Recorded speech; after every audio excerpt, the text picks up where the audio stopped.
संसार का हर रिश्ता व्यवहार से चलता है, इसलिए व्यवहार कुशल होना चाहिए। आप अपनी पत्नी को मना लेते हो, मतलब आप बहुत व्यवहारिक व्यक्ति हो। आप झुक जाते हो, आपको पता है कि गलती इसकी है, पर मैं चलो रिश्ता बचाने के लिए चलो सॉरी सॉरी, ये आप अच्छे व्यवहारिक व्यक्ति हैं। कई बार पुरुष की गलती है पर स्त्री बोलती है सॉरी सॉरी, अच्छा चलो, क्योंकि वो स्त्री समझदार है कि वो सॉरी कह के रिश्ते को बचा रही है। कौन झगड़ा करे, चलो झगड़े को किनारे करते हैं, हम दोनों प्रेम से रहते हैं। तो वो व्यवहारिक पत्नी है। जिस घर में स्त्री व्यवहारिक है, अपनी सास के साथ बढ़िया व्यवहार, अपने जेठानी के साथ बढ़िया व्यवहार, अरे जो महिला अच्छी व्यवहारिक होगी उसकी किसी से लड़ाई, और उसे आप क्या कहोगे, यार ये तो बहुत अच्छी है, बहुत प्रेम करती है। वो प्रेम नहीं करती, वो अच्छा व्यवहार करती, उसको मैनेज करना आता है, वो मैनेजमेंट जानती है। और आजकल के लोग क्या है, मैनेजमेंट जानते नहीं, रिश्तों को भी मैनेज करना पड़ता है। बोलो हाँ, रिश्तों को भी क्या करना पड़ता है, मैनेज करना पड़ता है। और ये मैनेजमेंट कैसे आएगा, थोड़ा सत्संग करो, थोड़ा अध्ययन करो, पता चलेगा। गहराई से सोचना मेरी बात को कि प्रेम है कि स्वार्थ है। देखो रिश्तों में होता है स्वार्थ, सब लोग अपने अपने स्वार्थ से जुड़े हैं, लेकिन मैं आपसे कहता हूं ये स्वार्थ बुरा भी नहीं है। ये स्वार्थ दो प्रकार के होते हैं, एक अच्छा स्वार्थ होता है, एक बुरा स्वार्थ होता है। अभिमान भी दो तरह के होते हैं, एक अच्छा अभिमान, एक बुरा अभिमान। वो सब बातें पहले हम किसी प्रसंग में कर चुके हैं कहीं, पर अभी इसकी बात करते हैं। देखो दो तरह की बातें होती हैं, जैसे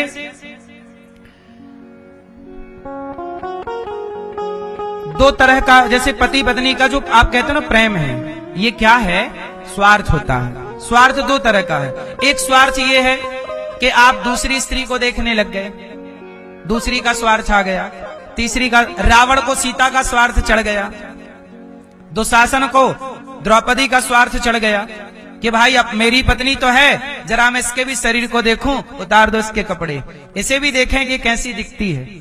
ये स्वार्थी तो था। दूसरे की स्त्री को देखना भी स्वार्थ है, बोलो हाँ।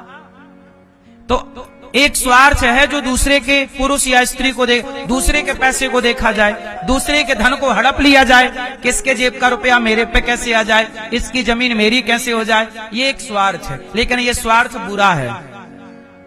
ये स्वार्थ कैसा है, बुरा है। लेकिन एक माँ बेटे के बीच में स्वार्थ होता है। माँ बच्चे को पैदा इसलिए करती है कि ये बुढ़ापे में मेरा सहारा बनेगा, तो माँ बच्चे को पैदा करते ही एक स्वार्थ वहां पैदा हो जाता है कि मेरा बुढ़ापे का सहारा। लेकिन ये स्वार्थ सही है, क्योंकि इसी स्वार्थ से संसार चलता है। यदि गाय का बच्चा पैदा हुआ और यदि गाय अपने बच्चे को चाटे ना, उसकी ममता ना जागे, स्वार्थ ना जागे, तो बच्चा मर जाएगा। वो दूध ना पिलाए तो मर जाएगा। इसलिए आपने देखा होगा स्त्री के जब बच्चा पैदा होता है ना, तो केवल बच्चा पैदा नहीं होता, स्त्री के अंदर से एक मोह भी पैदा हो जाता है, अपने बच्चे के प्रति अटैचमेंट पैदा होता, क्योंकि वो अटैचमेंट ना एक व्यवस्था में सहयोगी है। यदि वो अटैचमेंट ना हो तो कोई स्त्री अपने बच्चे को दूध ही नहीं पिलाएगी, गले नहीं लगाएगी। उसके मलमूत्र से, आज यहाँ कोई बच्चा मलमूत्र कर ले तो आप नाक पकड़ के भागोगे, लेकिन आपके बच्चे का मलमूत्र होगा तो आप बड़ी श्रद्धा से साफ करोगे। वही मलमूत्र दूसरा करेगा तो आपको घृणा होगी, और वही मलमूत्र आपका बच्चा करेगा, आपको घृणा नहीं होगी। क्योंकि ये अटैचमेंट इसलिए बनाया विधाता ने, क्योंकि इसके बिना सृष्टि चलती ना, सृष्टि भी तो चलानी थी ना। यदि स्त्री के अंदर ये मोह ना हो, अच्छा देखो पुरुष के अंदर ना इतना अटैचमेंट नहीं होता, इसलिए पुरुष ना बच्चे का मलमूत्र कम धोता है, उसे घिन आती है। लेकिन स्त्री, क्योंकि स्त्री के भीतर परमात्मा ने वो सॉफ्टवेयर डेवलप कर रखा है। स्त्री के अंदर मोह, इसलिए देखा होगा स्त्रियों के अंदर अटैचमेंट ज्यादा होता है, मोह ज्यादा होता है, स्त्रियां ज्यादा कनेक्ट रहती हैं संसार से। पुरुष भी कनेक्ट होता है, लेकिन पुरुष अपने बेटे का मलमूत्र कम धोता। कम केस ऐसे हैं जहां बाप मजबूरी में भले पे सब करेगा, करता है बाप भी, वो मजबूरी काल में कि माँ नहीं है, कौन करेगा, बाप करेगा, वरना माँ है तो बाप नहीं करता, तू कर मलमूत्र धो इसका। और माँ बड़ी श्रद्धा से धोती है, माँ एक बार भी नाक नहीं पकड़ती, बोलो हाँ। क्यों? क्योंकि इस अटैचमेंट की जरूरत थी। और ये केवल स्त्री में नहीं, हर मादा में पाया जाता है। चिड़िया अंडा रखती है तो उसके अंदर ममता पैदा हो जाती है, वो सेकेगी, उसके लिए दाना लाएगी। ये वही चिड़िया है जो दूसरी चिड़िया को चोंच मार मार के ना उसका छीन लेती है और अपने बच्चे के मुंह पे लाके डाल देती है। दूसरे के बच्चे का छीन लिया और अपने बच्चे के मुंह पे, ये देखो चिड़िया। इसका मतलब उसको अपने के प्रति अटैचमेंट है, और ये अटैचमेंट बच्चा पैदा होती होता है। ये ईश्वर का एक विशेष सॉफ्टवेयर है जो कि स्त्रियों के अंदर पाया जाता है।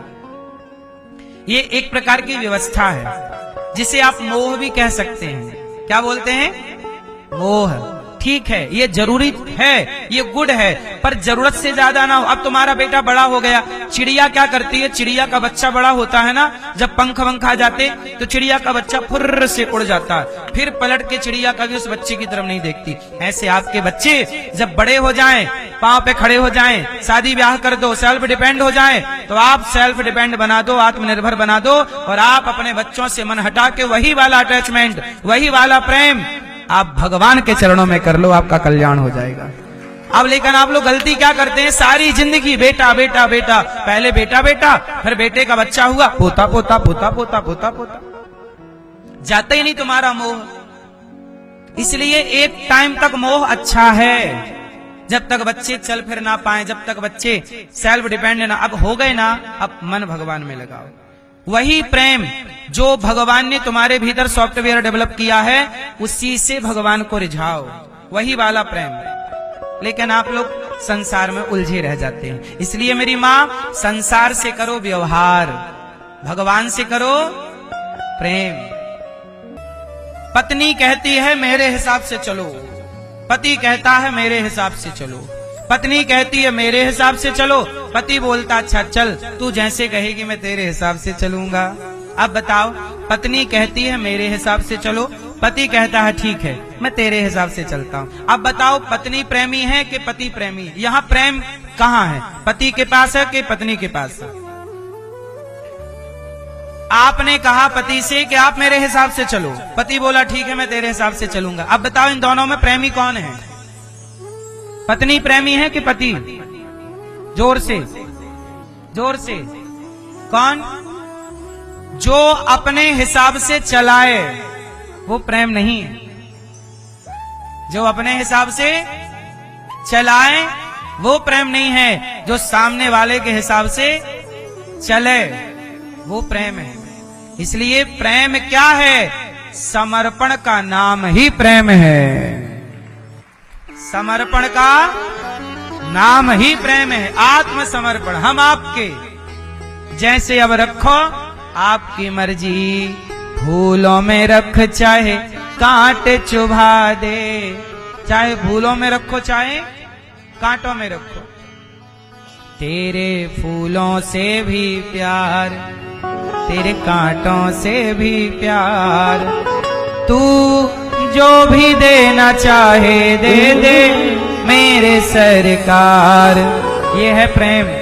भगवान जैसे रखें। सुदामा जी झोपड़ी में थे, मेरा मालिक यहीं रखना चाहता है, खुश है, झोपड़ी में खुश, खाने को नहीं है तो भी खुश, हर हाल में प्रसन्न है। ये प्रेम है। और ये प्रेम थोड़ी है कि नहीं जी देखो मैं तुम्हारा इतना बड़ा भक्त हूं और देखो मैं 4 दिन से खाया नहीं। सुदामा ने कभी शिकायत नहीं की। आजकल दुनिया के लोग शिकायत करने लग जाते हैं। बेटे को शिकायत है माँ से, पत्नी को शिकायत है पति। जहां शिकायत है वहां प्रेम नहीं है ना साहब। जहां शिकायत ही नहीं है प्रेम तो वहां है, शिकायत ही नहीं है। यदि आपकी भगवान से शिकायत है तो आपका प्रेम नहीं है, आप तो स्वार्थ करते हो ना भगवान से। ये दे दो तो अच्छे भगवान, ये नहीं मिला तो अच्छे भगवान नहीं। पहले भगवान की एक मैया बोली मैं बहुत पूजा करती थी, अब नहीं करती पूजा। क्यों? बोले हमारा जवान बेटा भगवान के घर चला गया, हमने बड़ी पूजा की, देखो क्या हो गया। अरे ये बताओ कि बेटा आया कहां से था? भगवान के घर से। गया कहां? भगवान के घर। तुम क्यों परेशान हो रही हो? ये संसार मृत्यु लोक है, यहां तो मैं भी आया हूं, मैं भी मरूंगा। इसमें थोड़ी है कि मैं अमर होके आया हूं, मृत्यु तो मेरी भी होगी। अब मैं मरूं तो क्या आप लोग ये कहोगे अरे भगवान होते तो मर क्यों गए? अरे भाई ये संसार का नाम मृत्यु लोक है। यहाँ सबको मरना पड़ता है। इसमें भगवान का क्या लेना देना? आदमी जन्म लेता है अपने कर्मों से, मरता है अपने कर्मों से, इसमें ईश्वर का क्या लेना देना है? जेल में लोग रहते हैं अपराधी, बताओ, जेल में लोग रहते हैं अपराधी, वो अपराधी जज के कारण जेल गए कि अपने कर्मों के कारण जेल गए? जोर से, किसके कारण? कर्मों के कारण। लेकिन भेजा किसने? सबको जज ने भेजा। बोलो हाँ, जजमेंट दे दे कि भाई इसको 6 महीने की सजा, इसको 1 साल की सजा, इसको 5 साल की, इसको 20 साल की, इसको उम्र कैद की, इसको फांसी। सब अपने अपने हिसाब से पा रहे हैं, सबको दिया जज ने जजमेंट, लेकिन सब अपने अपने कर्मों से गए। ऐसे ही इस संसार के जेल में कोई आता है 10 साल के लिए, कोई 20 साल के लिए। सजा काटने जेल में कितने साल जाता है? कोई 6 महीने, कोई 1 साल, कोई 10 साल, कोई 20 साल, कोई 40 साल। ऐसे ही ये संसार जेल है और अपने कर्मों की सजा काटने आए। आप क्या कर रही हो मैया? ये संसार के जेल में ही तो हो तुम, ये सजा काट रही हो। तुम्हारा पति तुम्हें रोज मार रहा, फिर भी तुम्हें हंसना पड़ रहा। ही क्या करोगी? हंसना ही पड़ेगा। आपका बेटा आपको गालियां देता है, फिर भी आपको ही करना पड़ता। क्या करो? आपको संसार में बड़ा कष्ट है, फिर भी आपको मुस्कुरा के बात करनी पड़ती है। आप बड़े कष्ट में हैं, बड़े दुखी हैं, पर किसको कहेंगे? दुनिया को बताएंगे, लोग हंसेंगे। इसलिए भैया अपना अपना जेल भोग लो। ये संसार एक जेल है, यहां मैं भी भोग नहीं आया हूं। ये मैं भी 25, 50, 100 साल जितना ईश्वर देंगे ये संसार में आया और आके अपना काम पूरा करके चला जाऊंगा। आप भी चले जाओगे, आप भी जाओगे, आप भी जाओगे। यहाँ रहेगा कौन? ये तुम्हारे बाप का ये संसार थोड़ी है कि मेरे बाप का संसार है, ये भगवान का है। यहाँ तो आओ और जाओ, ये सब यात्री गण है, यहाँ किसी के बाप का नहीं है कुछ। कितने आए और कितने चले गए, यहाँ किसी के बाप का कुछ नहीं धरा। इसलिए हम सब यहाँ यात्री हैं। 10 साल, 20 साल, 50 साल, ज्यादा से ज्यादा 100 साल। 100 साल से ज्यादा ना जियोगी मेरी माँ, और जी भी गई तो रोज बहू कहेगी हे भगवान उठाओ, हे भगवान उठाओ। इसलिए इसे अपना ना मानो, ये तो यात्रा में आप यात्री हो उस समय। इसलिए कुल मिला के बात ये है कि जीवन का अंतिम सत्य है कि भगवान जैसे रखें रहो। किसी की मृत्यु से आप प्रभावित क्यों होते हो? कोई मर गया तो आपको क्या करना? मरना तो है ही। आपको लग रहा बेटा मर गया, बेटी मर गई, फलाना मर गया, पति मर गया, पत्नी मर गई।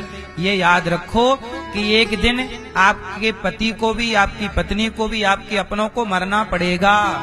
इस संसार में सबको एक दिन मरना पड़ता है। फर्क इतना है, कोई पहले मर जाता है, कोई बाद में।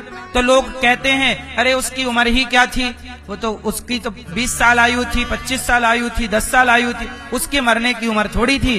क्या करो सरकार, आप कुछ कर नहीं सकते। अभिमन्यु भी 20 साल का था, भगवान कृष्ण का सगा भांजा था कि नहीं? पर भगवान के सगे भांजे को भी मरना पड़ा। बोलो हाँ। द्रौपदी के 5 बेटे थे, बिल्कुल जवान, वो भी लगभग 15-20 साल के थे। 5 बेटों को मार दिया, अश्वत्थामा ने मरना पड़ा। ये मृत्यु लोक है। यहाँ द्रौपदी के बेटे को भी मरना पड़ेगा, यहाँ गांधारी के बेटों को भी मरना पड़ेगा, यहाँ रावण के बेटों को भी मरना पड़ेगा, पर यहाँ राम की पत्नी को भी वनवास जाना पड़ेगा। यहाँ भगवान कृष्ण के बाप को भी, भगवान कृष्ण के माता पिता को भी बेड़ियों में जकड़ के जेल में रहना पड़ेगा। ये संसार है, किसी को छोड़ता नहीं ये संसार। भगवान के पिता को नहीं छोड़ा इस संसार ने, हमें आपको छोड़ेगा। कर्म दंड तो दशरथ जी को भोगना पड़ा।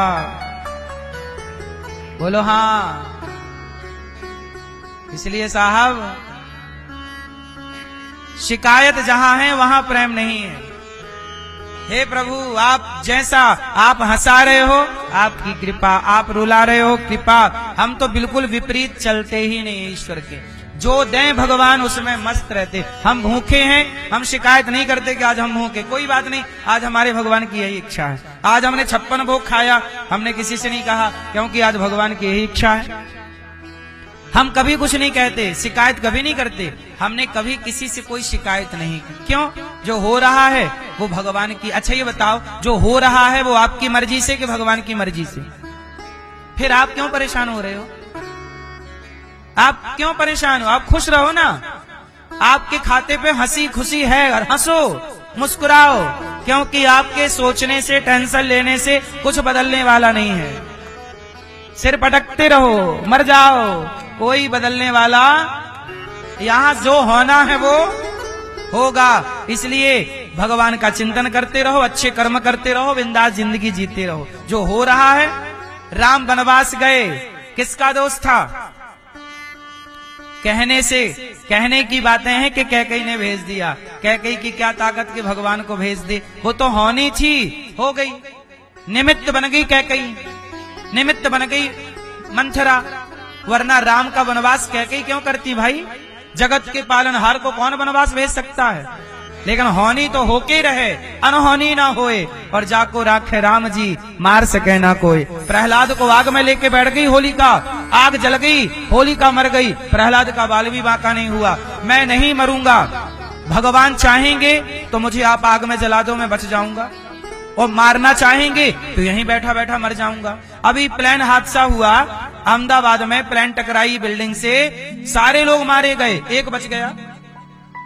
उसी आग में, उसी प्लेन में सारे झुलस गए, जल गए, एक बच गया। क्यों? जिससे बचाए भगवान उसे आग कहां जलाए, और जिसे मारे भगवान उसे कौन बचाए साहब। इसलिए मारने वाला, जिलाने वाला वही है, उसके आश्रित रहो तो सही। हाँ, तुम काहे टेंशन लेते हो? बिंदास जिंदगी जियो, सुख आए दुख आए सबको प्रणाम करो, सब ईश्वर का दिया।